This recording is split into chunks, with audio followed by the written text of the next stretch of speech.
that was going on social media. Yes. About a certain guy arupa and motorway. Amen. So debate yanga ichitisa kachivaya ane mushonga ere kana kuti haana, akaromba ere kana kuti haana. Vamwe vachita mushanda nesimba, umwe vachiti.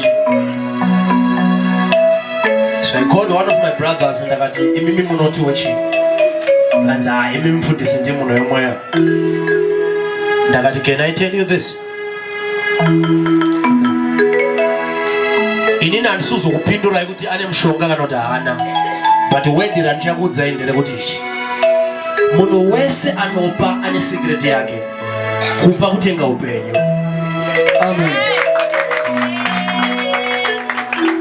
Whether you are doing it for God or for the devil, but whosoever who is giving is buying life.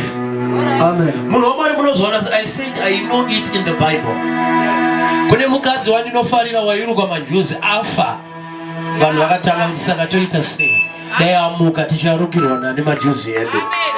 Saka giving inotenga upenyu aunondenzwa. Amen. So men of God, what are you saying? Ndavandavapa chiprofita. Ndakati according to the calendar of the devil. Murume weyani kwaakaenda ndobva aprofita unzi uchaita mari but uchafa uri mudiki. Ndobva ati saka unonzi waita sei kuti zvinhu zvifambe. Then the prophetic goes like this. Go and give people. Pauchavapa, you shall live long. Amen.